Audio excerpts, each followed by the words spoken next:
NTR TV ప్రేక్షకులందరికీ నమస్కారం. ఈ రోజు మన ముఖ్య అతిథి ఆంధ్రప్రదేశ్ రాష్ట్ర ముఖ్యమంత్రి వర్యులు సంపద సృష్టికర్త శ్రీ నారా చంద్రబాబు నాయుడు గారు మనకి ఏదో హామీ ఇస్తానని చెప్పి గువ్విళ్ళు ఊరుతూ గతంలో ఇచ్చినటువంటి సూపర్ 6 ని సూపర్ సక్సెస్ గా అమలు పరిచి మన ముందుకు వస్తున్నారు.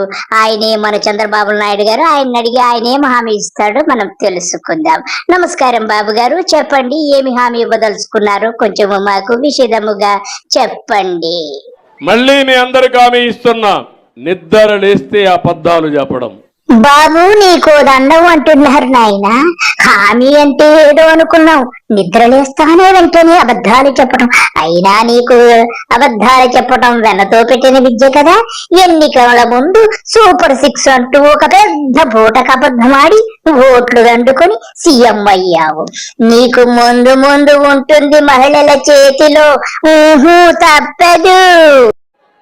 మీరందరూ ఓట్లేశారు కానీ మీకెన్నో హామీలు ఇచ్చాను చేయాలి, కానీ ఖజానా ఖాళీగా కనపడస్తా ఉంది, ఏమీ లేదు అక్కడ. కానీ ఖజానా ఖాళీగా కనపడస్తా ఉంది, ఏమీ లేదు అక్కడ. ఏంది ఖజానా ఖాళీగా కనపడస్తాందా? తెలుగు రాదు, ఇంగ్లీష్ రాదు, తమిళం రాదు, ఏ భాష రాదు, కనపడస్తాందేంద్రా? ఖాళీగా కనపడుతుందని ఏడవరా? నీకు అబద్ధాలు చెప్పడమే నీ యొక్క నైజము. సిగ్గుండాలి ఇలా మాట్లాడడానికి. నీకు తెలియదా ఖజానాలో ఎంత డబ్బు ఉంటాదో అని? ముందు హామీలు ఇచ్చేటప్పుడు మరి ఆ తెలివేమైంది? నమ్మక ద్రోహి నీవు నీ కూటమి గ్యాంగుకు నీ ద్రోహానికి తగిన మూల్యము చెల్లించుకుంటావు. సంపద సృష్టించడం తెలిసిన పార్టీ తెలుగుదేశం పార్టీ, దోచుకోవడం తెలిసిన పార్టీ, దోచుకోవడం తెలుగుదేశం పార్టీ సిద్ధాంతం అని కూడా మీకు తెలియజేస్తున్నా. మీకు ఏ మాత్రం అనుమానం లేదు. నాకే కాదు, రాష్ట్ర ప్రజలకు ఏమీ అనుమానం లేదు నీ మీద, నీ కూటమి మీద. మీరు పెద్ద దొంగల ముఠా అని అందరూ నిర్ధారించుకున్నారు. ఎంత నిస్సక్కుగా చెబుతున్నావు. నేను దోచేసుకుంటాను, నా పార్టీ లక్ష్యం అది చెబుతున్నావంటే ఎంతకు బరి తెగించావు బాబు. ఇంకా ముందు ముందు నీ పాలన ఎలా చేస్తావా అని కూడా అది కూడా చెప్పు.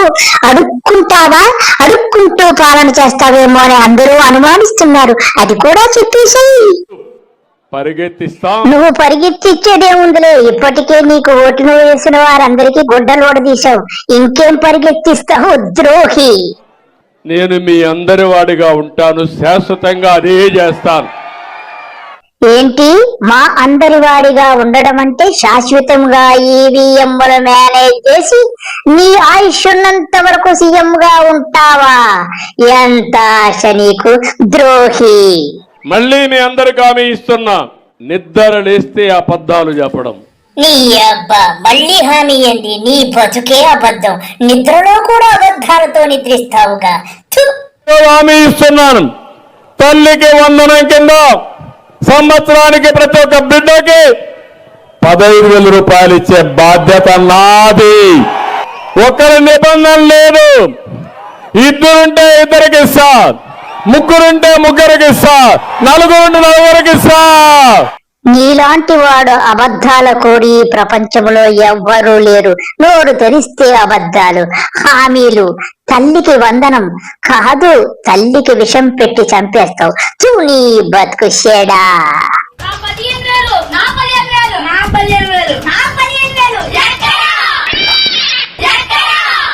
నీవు మనిషి పుట్టక పుట్టి ఉంటే ఈ పిల్లలకు సమాధానం చెప్పు. నీ కొడుకు అసెంబ్లీలో 1 సంవత్సరం వరకు తల్లికి వందనము లేదు, బొంగు లేదని చెప్పాడు. వాడు దోచుకున్న సొమ్ముతో వాడు విదేశాలు చెక్కేశాడంటగా. సింగపూర్ వెళ్ళాడని అందరూ చెప్పుకుంటున్నారు. ఎన్ని కోట్ల మూటలు పట్టుకెళ్లి సింగపూర్ లో దాచుకుంటున్నాడు. మీరు బతుకొలిసాడా? నీరనేది చాలా ముఖ్యం. నీరున్నప్పుడు నీటి విలువ తెలియదు. మీరు ఆ విషయం గుర్తుపెట్టుకోవాల్సిన అవసరం ఉంది. ఏంటి బాబన్నా ఇంకోసారి? నీరనేది చాలా ముఖ్యం. ఒక పని చెయ్యి బాబు, ఉదయం నువ్వు బహిర్భూమికి వెళ్లి ముడ్డి కడుక్కోకుండా ఆ నీళ్లను జాగ్రత్తగా మళ్ళా ఫ్రిడ్జ్లో పెట్టుకుని ఒక్కొక్క చుక్క తాగు. ఎంత ఓవరాక్షన్! ఈ నీటి సమస్య శాశ్వతంగా పరిష్కారం చేసుకోగలిగితే ఒక పక్క మీరు చూస్తున్నారు సాగునీరు వల్ల బ్రహ్మాండంగా పంటలు పండించే అవకాశం వస్తుంది. అసలు సిగ్గు లేదు నీకు. సాగునీటి వల్ల పంటల పండక నీ పిండ కొడుకు పండుతాదా బాబు? తూ నీ బతుకొచ్చాడా. రాయలసీమలో ముఖ్యంగా నేను ఒకటే ఆలోచిస్తున్నా, ప్రతి ఎకరాకు నీళ్లు ఇవ్వాలి. 3 సార్లుగా ముఖ్యమంత్రిగా ఉన్న నువ్వు ఎన్ని వేల ఎకరాలకు నీళ్లు ఇచ్చావు? అప్పటికి ఏంది ఇప్పుడు ఏం పీకుతావు బాబు? పండ్ల తోటలు ఉద్యాన పంటలు ఎక్కువ పండించాలి. ఒకప్పుడు రాయలసీమ రతనాల సీమ. నిజమే, ఒకప్పుడు రతనాల సీమే. కానీ నువ్వు ఎప్పుడైతే సీఎం గా లెక్క పెట్టావో అప్పుడే రాయలసీమ రాళ్ల సీమ అయిపోయింది కదా బాబు. రాయల టైంలో తర్వాత వచ్చిన ఇది రాళ్ల సీమగా మారి నేను మీకు హామీ ఇచ్చాను ఎన్నికలప్పుడు. నిద్ర లేస్తే అబద్ధాలు చెప్పడం ఇది సాధ్యం. అవును నిజమే, రాళ్ల సీమ చేస్తావని హామీ ఇచ్చావు. నువ్వు నిద్ర లేస్తేనే అబద్ధాలు చెప్పడం కాదు, నిద్రలో కూడా ఎప్పుడు అబద్ధాలతోనే నువ్వు బతుకుతావుగా.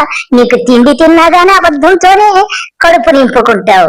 ఈ బతుకు చెడా. మీరు పండ్ల తోటలు వేస్తే ఏంటి బాబన్న ఇంకోసారి మీరు పండ్ల తోటలు వేస్తే తూని అబ్బా, ఇంగ్లీషు రాదు, తెలుగు రాదు, తమిళ్ రాదు, అన్ని భాషలు మాట్లాడేస్తానంట. బండ్ల తోటలేండిరా బండ్ల తోటలు, నత్తినాయాల పండ్ల తోటలు అన్నాకి బండ్ల తోటలు చూ ఈ బతుకు చేయడా. నేను అందుకని వ్యవసాయ ఆధార పరిశ్రమలు రావాలి, ఫుడ్ ప్రాసెసింగ్ ఎక్కువ రావాలి, మనం పండించే పంటలు ప్రపంచం మొత్తం అమ్మాలి. అందుకనే ఈరోజు ఒకటే చెప్తున్నా, నేను ఇక్కడికి వచ్చింది మీలో ఒక బాధ్యత చెప్పడానికి వచ్చాను. అబ్బా అబ్బా, బాధ్యత గురించి నువ్వే చెప్పాలి. సిగ్గుండాలి నీకు. నువ్వు నోరు తెరిస్తే అబద్ధాలు. నువ్వు ఇచ్చినటువంటి హామీ ఒక్కటన్నా తీర్చకుండా మళ్ళా బాధ్యతల గురించి చెబుతున్నావు. నీకు మహిళల చేతిలో తప్పదు. ఆ బాధ్యత కూడా నీరు సంపద. నీ పిండాకుడు నీరు పిచ్చి బాగా ముదిరిపోయింది. బుద్ధి జ్ఞానం ఉందా? శ్రీశైలము మల్లన్నను దర్శించుకొని నోరు తెరిస్తే అబద్ధాలు. అది సరే, వినేవాడుంటే చెప్పేవాడికి లోకువని వింటున్నాం కదా అని చెబుతూ పో. ఇంకా 5 ఏళ్లు నేను భరించాలి, తప్పదు. అయితే నీకు మాత్రము మహిళల చేతిలో తప్పదు. నీళ్లుంటే సంపద సృష్టిస్తాం. పట్టని సృష్టిస్తావారా? నీళ్లు జల్లి, అప్పుడు పూర్వకాలం ఋషులు నీళ్లు జల్లి సృష్టించేవారులే. 5 సంవత్సరాలు ఇలా చెప్పుకుంటూ వెళ్ళు, నీకు ఉంటుంది చివర్లో ఆడవాళ్ల చేతిలో నీకు తప్పదు. నీళ్లు లేకపోతే ఎడారిగా ఉంటుంది. నీళ్లు లేకపోతే ఒక 4 రోజులు మీరు బ్రతకగలుగుతారా అని అడుగుతాను, నీళ్లు తాగలేకపోతే. ఇంకోసారి ఇప్పటికే 25 ఏళ్లకు మునుపు చేసిన పనులు మీరు చూశారు. హైదరాబాద్ నగరాన్ని మీరు చూశారు. ప్రపంచమంతా ఐటీ ప్రొఫెషనల్స్ మీరు చూశారు. ఇప్పుడు అవన్నీ చేయాలంటే నాకు ఒక 5-10 ఏళ్లు పట్టేడుగా ఉంది. అవును, చార్మినార్ నువ్వే కట్టించావు, మక్కా మసీదు అన్ని నువ్వే కట్టించావు. అసలు హైదరాబాద్ అంటేనే నీది, అన్ని నువ్వే సృష్టించావు. ఈ జన్మంతా హైదరాబాద్ గురించి చెప్పుకోవడం తప్ప ఒక్క పనన్నా హైదరాబాద్ లో నిన్ను గుర్తు తెచ్చుకునేది ఉందా? నోరు తెరితే అబద్ధాలతో నీ బతుకు చేయడా. మీకు ఏ మాత్రం అనుమానం లేదు, పరిగెత్తిస్తాం. ఎక్కడ పేదవాడుంటే అక్కడ ఉంటాను. 0 పావర్టీ అన్నాను. ఏ గ్రామంలో కూడా మీరు కూడా గుర్తుపెట్టుకోవాలి. అసలు నీ బొర్ర అమెరికా వాడికి తాకట్టు పెట్టావనుకో, భారతదేశపు అప్పులన్నీ పక్క పాలిగత్తుడి చేయడు. అదే నా జీవితాశయం. ఇవే తగ్గించుకుంటే మంచిది. దోచుకోవడం తెలుగుదేశం పార్టీ సిద్ధాంతం అని కూడా మీకు తెలియజేస్తున్నా. ఇంకా నీ సోద్యం లేని గాని చెప్పావు కదా, దోచుకోవటం ఏంటి టీడీపీ సిద్ధాంతం అని చెప్పావు, చివరికి ఒక మంచి మాట చెప్పావు. నీకు నీ గవర్నమెంట్ కి నీ సూపర్ 6 కు దండము. నీకు మారు 5 సంవత్సరాల తర్వాత ముందే అయిపోయినా గాని నీ బతుకు మహిళల చేతిలో తప్పదు. అందరికీ నమస్కారం. బాయ్.